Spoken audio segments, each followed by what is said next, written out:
अल्हम्दुलिल्लाहि हम्दन कसीरन कमा अमर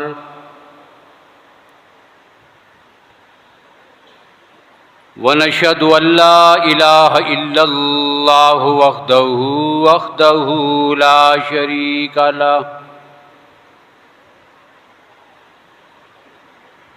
शरीका लहू फिल खल्क़ि वल अम्र इरगामन लिमन जहद बिही व कफर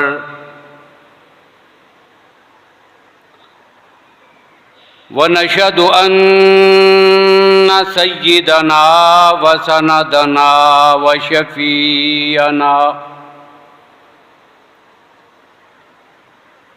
शफीअना मुहम्मदन अब्दुहु व रसूलुहु।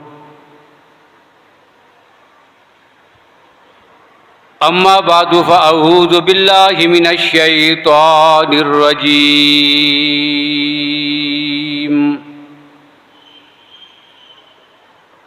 बिस्मिल्लाहिर रहमानिर रहीम।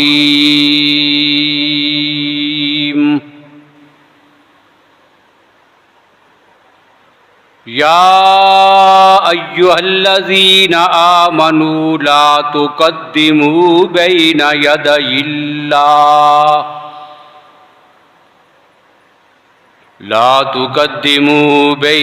यदयिल्लाहि व रसूलिही वत्तकुल्लाह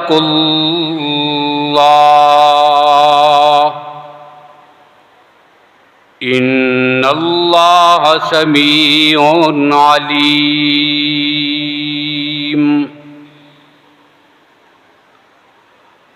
या अय्युहल्लज़ीना आमनू ला तरफ़ऊ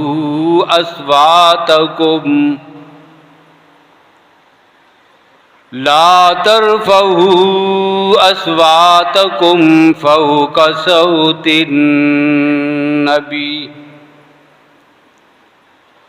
वला तजरू लहू बिलक़ौलि कजहरि बाज़िकुम लिबाज़ अन तख़्बत आमालुकुम व अंतुम ला तशऊरून।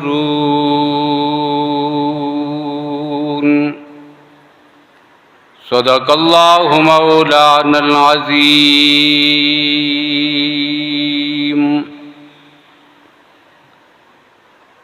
अल्लाहुम्मा सल्लि अला मुहम्मदिन व अला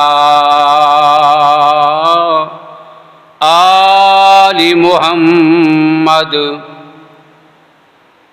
बिअददि मन कहद व काम। व सल्लि अला मुहम्मदिन व अला आलि मुहम्मद बिअददि मन सल्ला व साम।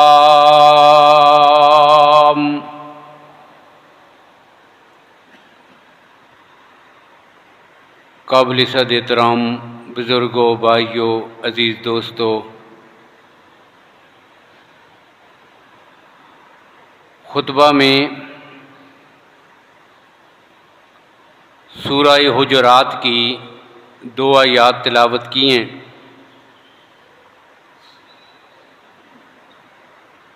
जिनमें अल्लाह रब्बुल आलमीन ने अपने महबूब पैगंबर सल्लल्लाहु अलैहि वसल्लम के अदब के तकाज़े बताए हैं।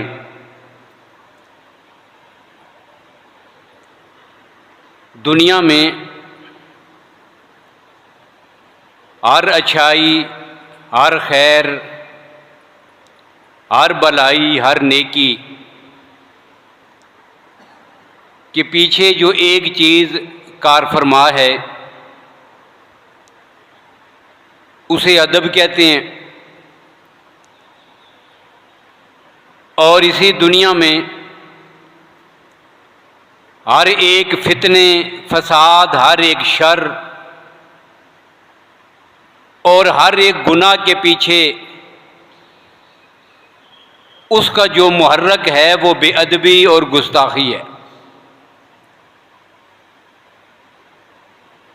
अदब ऐसी चीज़ है कि जिसकी वजह से इंसान के आमाल की कीमत लगती है। बाद अकाबिरीन ने यह बात लिखी है कि अदब का वही मकाम है कि जो नमाज से पहले वुज़ू का है। अब एक आदमी लाख नमाजें पढ़ता रहे लेकिन अगर वुज़ू ही नहीं किया तो आप जानते हैं कि उसकी मेहनत रायगां और फजूल चली जाएगी। बिल्कुल एक आदमी इसी तरह, उसकी ज़िंदगी में अदब नहीं है, शाइरुल्लाह का अदब नहीं है, अल्लाह की ज़ात का अदब नहीं है, अल्लाह के पाक पैगंबर सल्लल्लाहु अलैहि वसल्लम का अदब और ताज़ीम नहीं है, अंबिया अलैहिमुस्सलातु वस्सलाम का अदब नहीं है, सहाबाए किराम रज़ियल्लाहु ताला अन्हुम का अदब नहीं, अकाबिरीन उम्मत का अदब नहीं, अपने असातिज़ा का, अपने वालिदैन का, अपने से बड़ों का, अल्लाह की मुक़द्दस किताब का, और हर वो चीज़ जो काबिल अदब है उसका अदब नहीं। तो फिर ऐसा आदमी एक तो अमाल से खुद ब खुद महरूम हो जाता है, और अगर कोई अमाल कर भी रहे तो वो अमाल रूह से खाली होते हैं। और अदब जो है उसकी मिसाल अमाल में बिल्कुल ऐसे ही है कि जैसे इंसान के बदन में उसकी रूह की मिसाल है। और इमाम किरमानी रहमहुल्लाह ने एक बात लिखी, वो ये कहते हैं कि तुम्हारे अमाल में जो अदब है इसका तनासब कितना हो। हमारे अमल में, हमारी नेकियों में अदब का जो तनासब है, जो निस्बत है, वो कितनी हो। तो फिर उन्होंने एक मिसाल जिक्र की है। कहते हैं जिस तरह आटा गूंदा जाता है तो आटे में जो मिकदार की नमक होती है तनासब के लिहाज से वो इंतहाई कम होती है। यानी अगर किलो के हिसाब से आटा हो तो उसमें एक चुटकी भर जो है वो नमक काफ़ी होता है। अब निस्बत इनकी बहुत थोड़ी बनती है। अब वो कहते हैं अगर तुम्हारा अमल नमक जितना है उसके पीछे अदब जो है वो आटे जितना होगा तब का काम बनेगा, वरना नहीं बनेगा। अमाल बेशक थोड़ा ही क्यों ना हो, लेकिन तनासब के लिहाज से उस अमल के पीछे अदब ज्यादा हो। और अदब कैसा होगा? उसी अमल के फराइज को भी जानता हो, उस अमल के मुताल्लिक सुन्नतों को भी जानता हो, उस अमल के मुताल्लिक मुस्तहब्बात को भी जानता हो। अब इन सारी चीज़ों पे अमल करता हो, फिर उस अमल के मुताल्लिक हराम चीज़ों को भी जानता हो, फिर उस अमल के मुताल्लिक मकरूह तहरीमी तक को जानता हो, फिर मकरूह तंज़ीह तक उसको पता हो, और इन सारी चीज़ों से इज्तनाब करता हो। अब ये पूरा जो मजमूआ बन जाएगा, ये क्या है? ये उस अमल का अदब है। अब जब अमल करेगा तो वो अमल देखने में नमक के बराबर नजर आएगा, उसके पीछे जो अदब होगा वो आटे के बराबर होगा, ऐसा अमल अल्लाह के यहाँ मकबूल होगा और उस पर अजर व सवाब मिलेगा। और सैयद तवाइफा इमामुल औलिया हजरत हाजी इमदादुल्लाह मुहाजिर मक्की रहमतुल्लाह ताला अलैह दारुल देवबंद के सरखेल हैं, बहुत बड़े अल्लाह के वली हैं, तसव्वुफ के इमाम हैं। वो ये बात इरशाद फरमाते हैं कि अदब का सबसे बड़ा फायदा एक ही बात कही है, अदब का सबसे बड़ा फायदा ये होता है कि अदब करने वाले आदमी को मरते वक्त अल्लाह ईमान नसीब फरमा देते हैं। पते की बात कही, अदब के मुतल्लिक एक ही जुमला, लेकिन जुमला कैसा है? इतना कीमती जुमला है कि सारी तकरीरें एक तरफ और अदब की हकीकत समझाने के लिए उनका ये एक जुमला उससे ज़्यादा वजनी और भारी है। बात ही ख़त्म कर दी। फरमाया इसका फ़ायदा ये होगा, जब तुम्हारी जिंदगियों में अदब आएगा, फ़ायदा क्या होगा? अल्लाह ऐसे आदमी को मरते वक्त ईमान नसीब फरमा देते हैं। आज हर गुनाहगार से गुनाहगार आदमी और बड़े से बड़ा आदमी जो भी हो, हर मुसलमान यही कहता है। क्या कहता है? कहता है जी मेरी तमन्ना ये है कि मेरा खात्मा ईमान पे हो। अब उन्होंने इसका इलाज बता दिया कि जब तुम्हारी जिंदगियों में अदब होगा, अल्लाह इस अदब की बरकत से तुम्हें मरते वक्त कलमा नसीब करेंगे और ईमान नसीब हो जाएगा।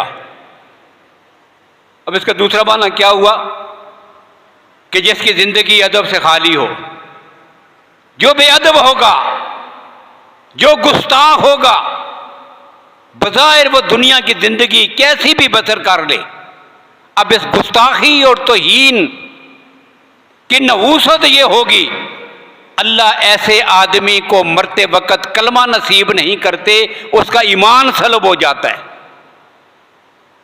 वो बेईमान होके मरेगा कि जिसके मजाज और फितरत में तौहीन और गुस्ताखी पाई जाती हो, ये मकाम। और हज़रत मौलाना अशरफ अली थानवी रहमहुल्लाह, उन्होंने ये बात कही है कि अदब का फ़ायदा ये होता है, इसकी वजह से अल्लाह नेमतें उनमें इजाफा कर देते। जो नेमत अल्लाह देते हैं, नेमतों में इजाफा होता चला जाता है, और बेअदबी की वजह से बंदे से वो सारी नेमतें छिन जाती हैं। और यही बात इमाम फ़खरुद्दीन राज़ी रहमहुल्लाह ने और शाह अब्दुल अज़ीज़ मुक़द्दस देलवी रहमहुल्लाह ने तफ़सीर अज़ीज़ी में लिखी है। बड़ी अजीब बात लिखी। कहते हैं मन तहावन बिल आदाब वो के बखिरमान सुन्ना, कि जो आदमी नवाफिल को छोड़ देता है, कहते हैं मुस्तहब हैं, इनको कुछ नहीं समझता, इनकी कोई हैसियत ही नहीं मानता। इसलिए हमें एहतमाम करना चाहिए कि नवाफिल भी अदा किया करें। मस्जिद में आए, तहियतुल मस्जिद 2 रकात पढ़ ली, तहियतुल वुदू पढ़ लिए, चाश की नमाज पढ़ ली, इशराक की नमाज पढ़ ली, नवाफिल अदा कर लिए। ये क्या है? ये मुस्तहब्बात हैं। अब वो कहते हैं जो आदमी इनको कम तर समझता है, कहते छोड़े ये क्या है, मुस्तहबी तो हैं, इनको छोड़ देता है। अब इसका अज़ाब क्या आता है? वो के बाबे खैर मान ने सुनना, आज उसकी ज़िंदगी से नवाफिल निकले हैं, कल करते करते उसकी ज़िंदगी से सुनते भी निकल जाएंगे। आज नवाफिल को कुछ नहीं समझता, कल क्या होगा? सुनते ख़त्म हो जाए, सुनते भी छोड़ देगा। और जो आदमी सुन्नत को छोड़ देता है, सुनते ही तो हैं, जब उससे पूछो क्यों नहीं पढ़ते तो कहेगा ये सुन्नत तो है। बहुत सारे अखबाब जो है, जैसे जुम्मा की नमाज हुई, सुनते पढ़े बगैर उठ के निकल गए। बाकी नमाजों में आए, फ़र्ज नमाज पढ़ी, सुनते छोड़ी और निकल खड़े हुए। पूछो क्यों जा रहे हो? कहते हैं ये फ़र्ज थोड़े, ये तो सुनते ही तो हैं, ये सुन्नत नमाज है। अगर ना भी कोई पढ़े तो कोई अजाब नहीं होगा, गुनाह नहीं है, इस पर कोई पकड़ नहीं, सुन्नत ही तो है। अब उनकी कोई हैसियत नहीं समझता। अब इसकी नहुसत क्या आएगी? वो के बखरमान फ़राइज़, आज सुनते छोड़ रहा है, कल इससे फ़र्ज नमाज भी छूट जाएगी। अब ये अदब छूटता जाता है ना, इन नेमतों से महरूम होता चला जाता है। और जो फ़राइज़ को छोड़ देता है, अल्लाह की ज़ात उस बंदे से अपनी पहचान छीन लेते हैं, अल्लाह की मार्फत छिन जाती है। ऐसा आदमी अल्लाह का कुर्ब हासिल नहीं कर सकता। तो पता क्या चला? अदब से जो है वो सब कुछ मिलता है। गुस्ताखी, बेअदबी और तौहीन बंदे को एक एक अमल से महरूम करते करते करते आखिरकार वही कैफियत आती है जिसका जिक्र हज़रत हाजी इमदादुल्लाह मुहाजिर मक्की रहमहुल्लाह ने किया कि मरते वक़्त ये गुस्ताख आदमी आखिरकार ईमान से याद दो बैठता है। ये बेअदबी का शाखसाना है। और फिर अगली बात कहूं, इस कायनात की तख्लीक के बाद हज़रत आदम अलैहिस्सलाम अभी जन्नत में हैं। सबसे पहला जुर्म जो सरजद हुआ था वो कौन सा था? अगर आप गौर करें तो वो भी बेअदबी और तौहीन और गुस्ताखी का जुर्म था। सबसे पहला जुर्म, और उस जुर्म का इर्तिकाब करने वाला शैतान और इब्लीस। जुर्म क्या है? गुस्ताखी, तौहीन और बेअदबी। अब पता क्या चला कि क़यामत तक जब भी कहीं भी शाइरुल्लाह की तौहीन, गुस्ताखी और बेअदबी होगी, इसके पीछे वही सोच है कि जो कल शैतान मरदूद और लहीन की सोच थी, और ये हरकत करने वाले उसी शैतान के पैरोकार हैं। वही सोच है। अब कैसे तौहीन की थी? अल्लाह ने हज़रत आदम अलैहिस्सलाम को अपने हाथों से पैदा किया, उनमें रूह डाली गई। फरिश्तों को क्या हुक्म हुआ? उसजुदू आदम, हज़रत आदम अलैहिस्सलाम को सजदा करो। फसजदू, हुक्म सुनते ही सारे के सारे क्या हुए? सजदे में गिर गए। अब एक था जो अकड़ के खड़ा रहा, इल्ला इब्लीस, शैतान अकड़ के खड़ा रहा, ये सजदे में नहीं गया, उसी तरह खड़ा है। अल्लाह ने पूछा सजदा क्यों नहीं करते? अब उसने, शैतान ने दो जुमले कहे थे। पहला जुमला यह कहा था अना खैरो मिन हो, मैं आदम से अच्छा हूं। यह क्या है?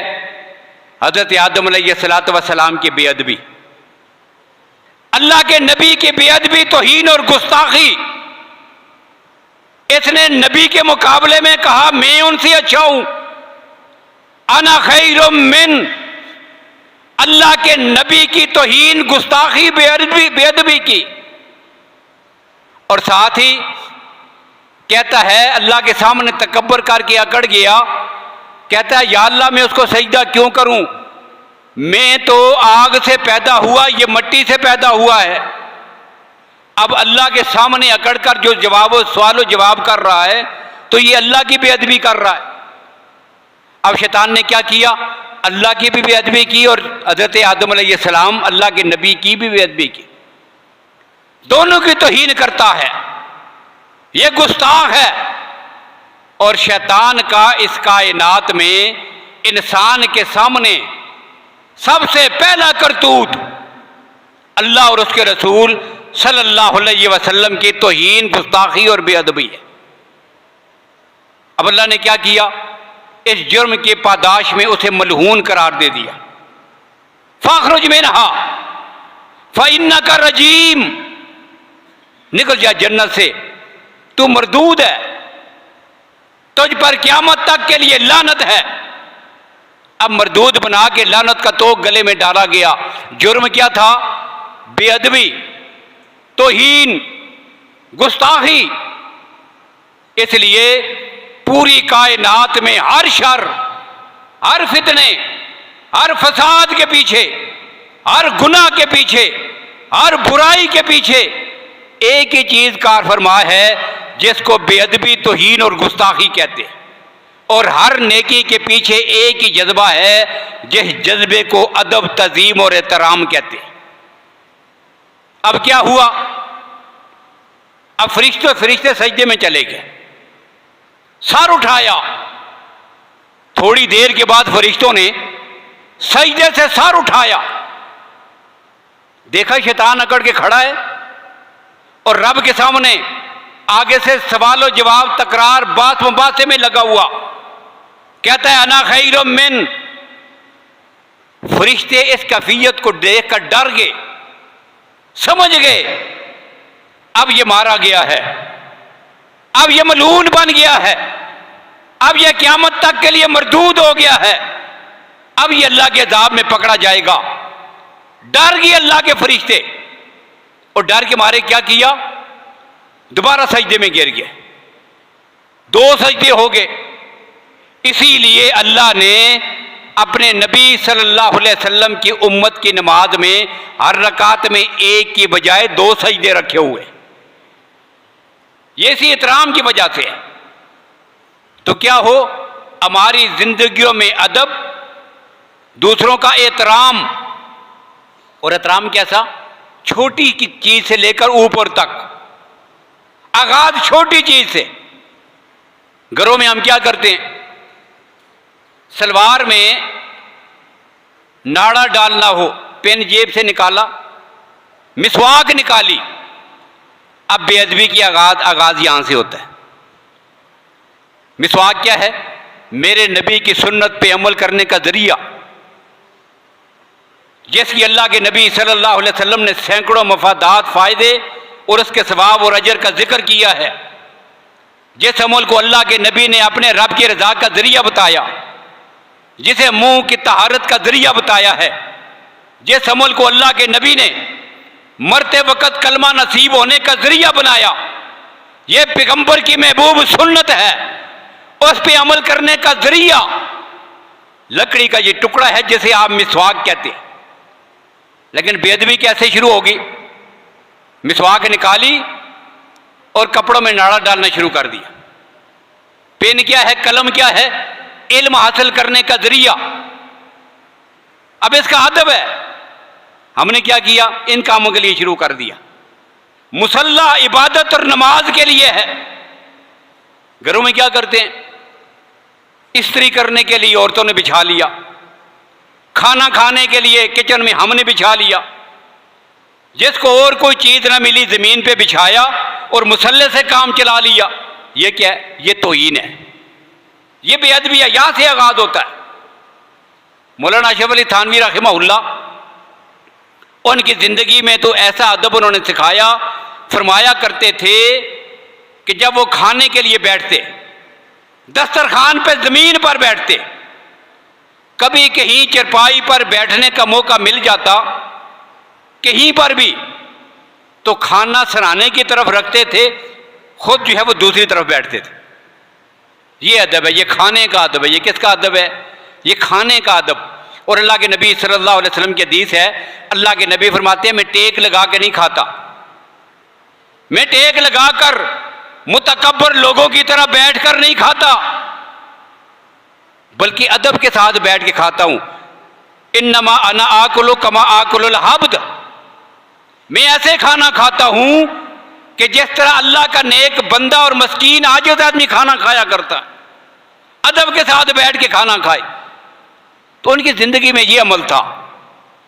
और फिर हमारे यहां क्या होता है? किताबें रखी हैं मेज पर, कपड़े जो है वो ऊंचे लटके हुए, और वो कहते थे ये भी खिलाफ अदब है।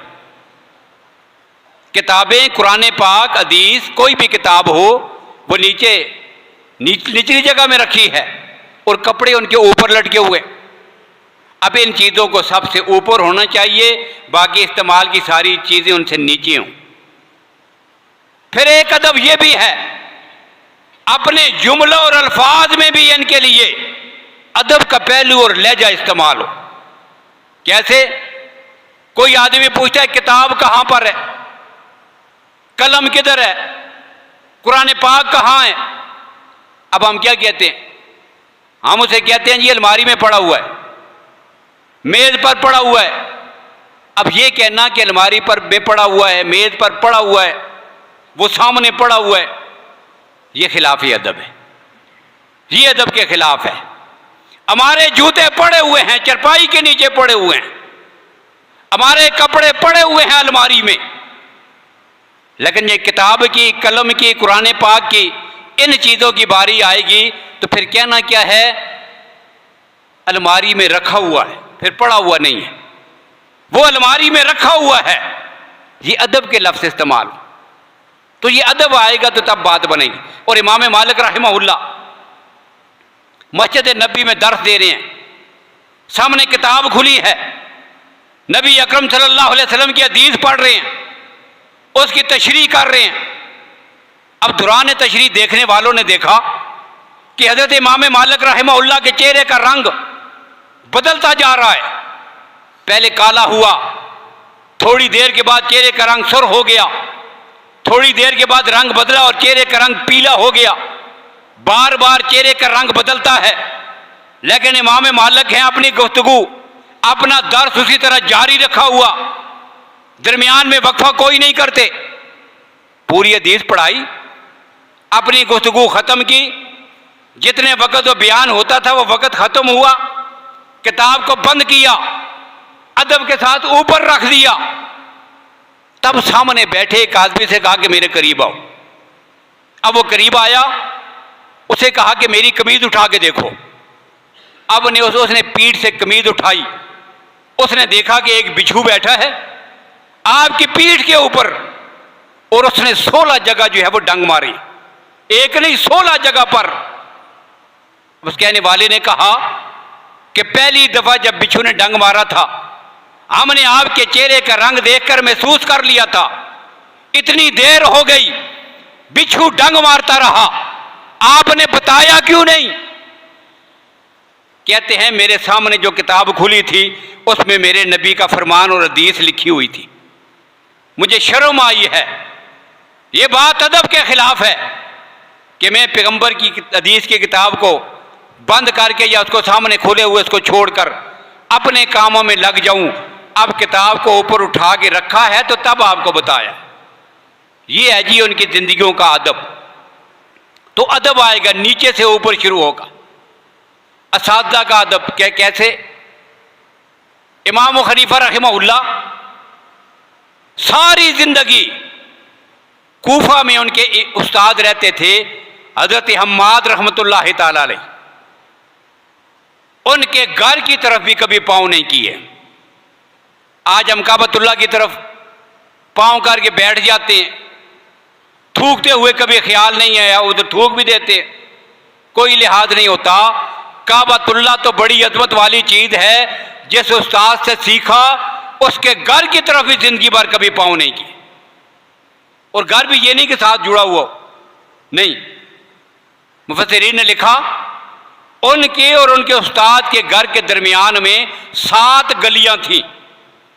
7 गलियां छोड़कर पीछे आबादी के आखिरी कोने में उनका घर है।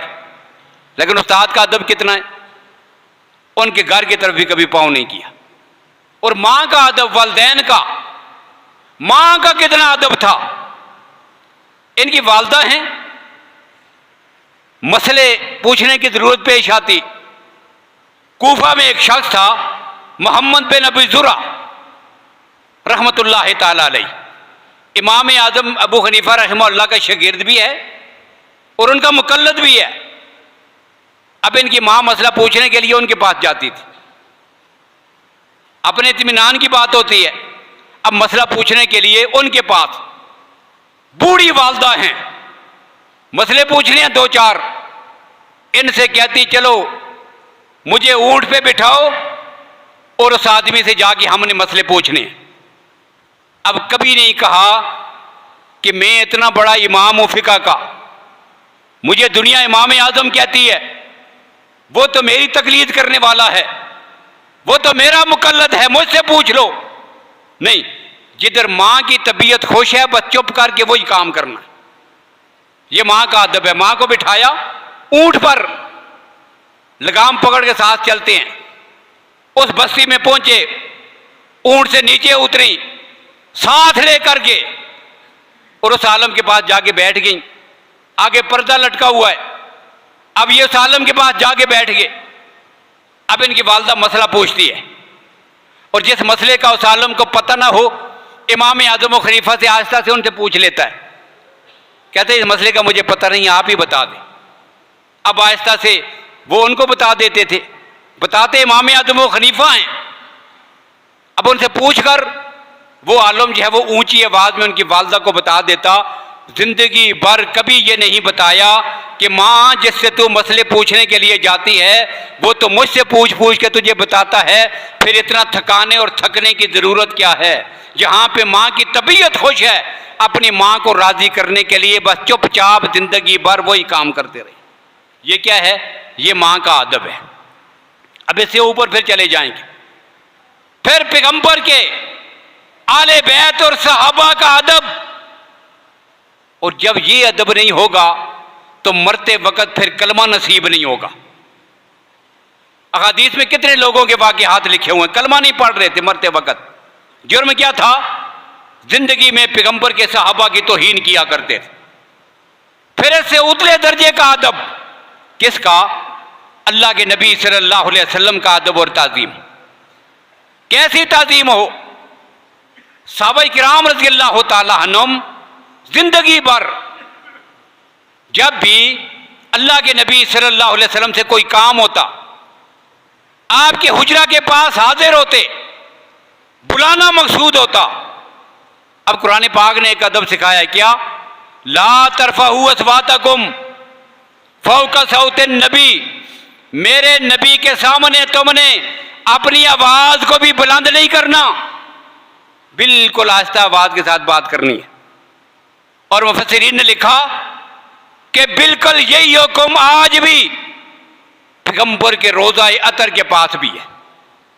वहां जो लोग जाएं सलातो सलाम अर्ज करने के लिए, बिल्कुल आहिस्ता आवाज में, वहां पर शोर शराबा ना हो, दुनिया की बातें ना हो, बेअदबी का कोई भी हरकत और काम ना हो, बिल्कुल आहिस्ता और पस्त आवाज में वहां पे अदब के साथ जाए और नबी अकरम सल्लल्लाहु अलैहि वसल्लम और हजरत अबू बकर उमर की खिदमत में सलाम पेश करे। ये अदब यहां भी मलूद रखे आहिस्ता आवाज में। और अगर कभी जो है वो अल्लाह के नबी अंदर मौजूद हैं, अब सहाबाए किराम का अमल क्या था? जब बुलाना होता था कैसे बुलाते थे? कहते हैं हमने जिंदगी भर कभी अपने हाथ के साथ दरवाजा नहीं खटखटाया, एक नाखन के साथ, उंगली के नाखन के साथ आहिस्ता से दरवाजा खटखटाते थे, कहीं ऊंची आवाज से नबी अकरम सल्लल्लाहु अलैहि वसल्लम की शान में बेअदबी ना हो जाए। ये है जी उनका अदब। और कैसा अदब था, कितना अदब। पैगंबर के चचा हैं हजरत अब्बास रज़ियल्लाहु ताला अन्हु। ये हुजूर सल्लल्लाहु अलैहि वसल्लम से उम्र में तकरीबन 2 साल बड़े हैं। हजरत अब्बास रज़ियल्लाहु ताला अन्हु उम्र में 2 साल बड़े हैं हुजूर सल्लल्लाहु अलैहि वसल्लम से। अब ये जो हुजूर के चचा हैं, इनसे किसी आदमी ने ये बात पूछी कि जी आप बड़े हैं या हुजूर सल्लल्लाहु अलैहि वसल्लम बड़े? किसी ने उम्र पूछनी चाहिए, तो सवाल क्या था? आप बड़े हैं या हुजूर बड़े हैं? अब इनका अदब देखिए। कहते हैं हुआ अकबर व मिन्नी व अना असन्न मिन हो, उम्र मेरी ज्यादा है लेकिन बड़े जो हैं वो अल्लाह के नबी हैं। उम्र मेरी ज्यादा है, 2 साल उम्र मेरी ज्यादा है, लेकिन जहां तक बड़ा होने की बात है तो अल्लाह के बाद कायनात में अल्लाह के नबी सबसे बड़े। तो ये है जी क्या? अल्लाह के नबी सल्लल्लाहु अलैहि वसल्लम का अदब। और ये अदब आपको बहुत सारे वाक़यात हैं, सिर्फ एक वाक़या जिक्र कर रहा हूं। क्या? अबू सुफियान रज़ियल्लाहु ताला अन्हु मक्का से मदीना तशरीफ ले गए, अभी मुसलमान नहीं हुए थे, किसी मुआहिदा के सिलसिला में मदीना जाना हुआ। और आपको पता है इनकी बेटी नबी अकरम सल्लल्लाहु अलैहि वसल्लम की ज़ौजा मोहतरमा हैं, सैयदा उम्मे हबीबा पैगंबर के निकाह में हैं, उम्मुल मोमिनीन हैं। अब जब मदीना से काम करके वापस आने लगे तो दिल में ख्याल पैदा हुआ, चलो आया हूं, काफी अरसा हो गया, बेटी नहीं देखी, बेटी को मिल के आ जाता हूं। अब क्या किया, सीधा नबी अकरम सल्लल्लाहु अलैहि वसल्लम के हुजरा में, अपनी बेटी के घर में सैयदा उम्मे हबीबा के पास दरवाजा खटखटाया, देखा वालिद साहब आ गए, अंदर तशरीफ ले गए, चारपाई पे बैठने लगे। नबी अकरम सल्लल्लाहु अलैहि वसल्लम का वो बिछोना बिछा हुआ था, आपकी वो चादर, वो कंबल मुबारक जिसे अल्लाह के नबी कभी ऊपर ओढ़ लेते थे, कभी नीचे बिछाकर उस पर सो जाया करते थे, वो आपकी चारपाई पे बिछा हुआ है। अब वालिद बैठने लगा तो बेटी ने कहा नहीं नहीं ठहर जाइए, रोक दिया।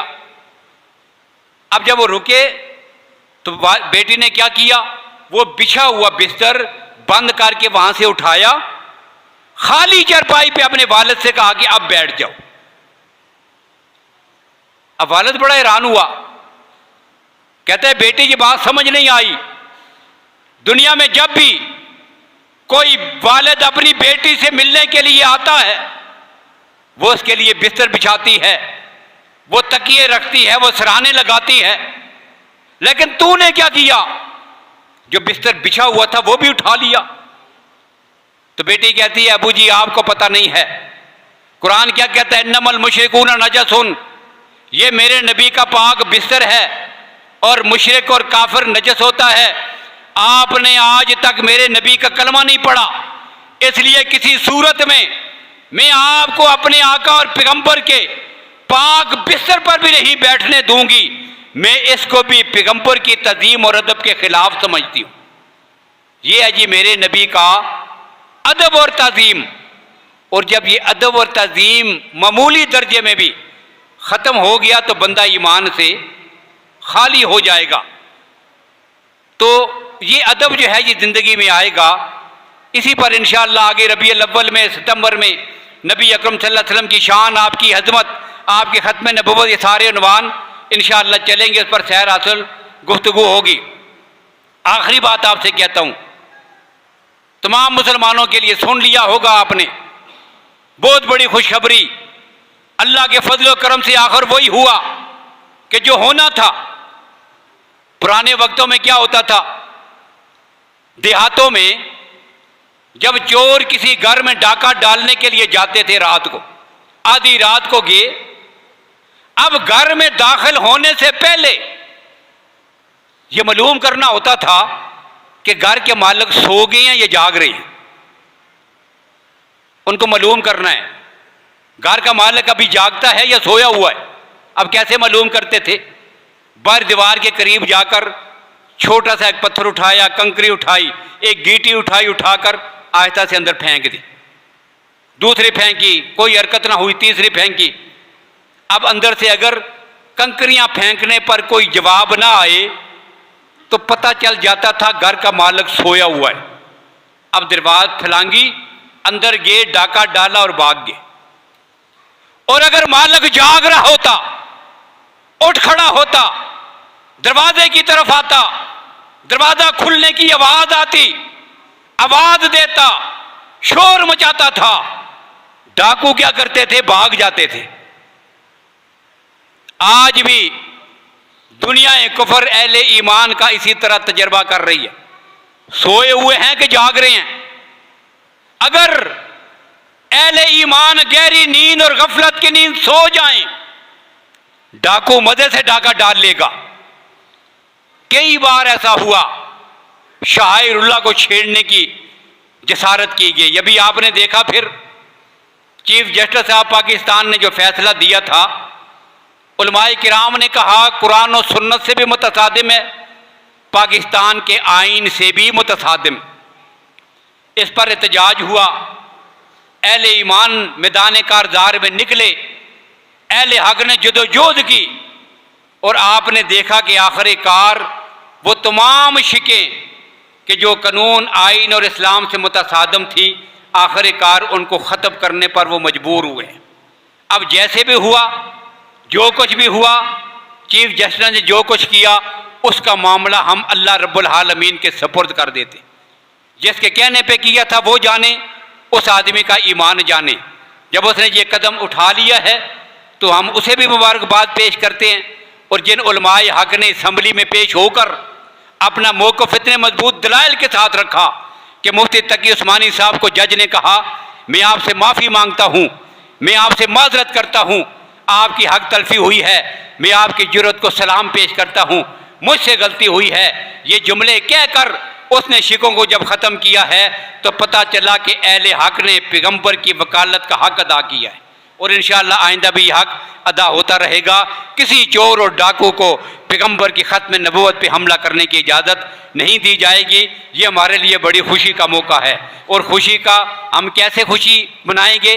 तो इसके लिए आप सब की खिदमत में गुजारिश ये है कि जुमा की नमाज अदा करने के बाद जब आप सुनते पढ़ चुकेंगे तो सुनते पढ़ने के बाद 2 रकात नमाज नफल शुक्राना आप तमाम हजरात पढ़कर अपने घरों को वापस जाएंगे। और सुनते 2 नफल रकात जो है वो शुक्राना नफल पढ़ने के बाद दुआ में हम इस बात का तहिया करेंगे कि या अल्लाह तेरे नबी की इज्जत और हुर्मत पर जब भी कोई मौका बना, आज के बाद भी अगर हमें अपनी जान पेश करनी पड़ी, हम अपनी जान का नजराना पेश करने से भी दरेग नहीं करेंगे। अल्लाह ताला हम सबको अमल करने की तौफीक नसीब फरमाएं। वाखिर दावाना अल्हम्दुलिल्लाहि रब्बिल आलमीन।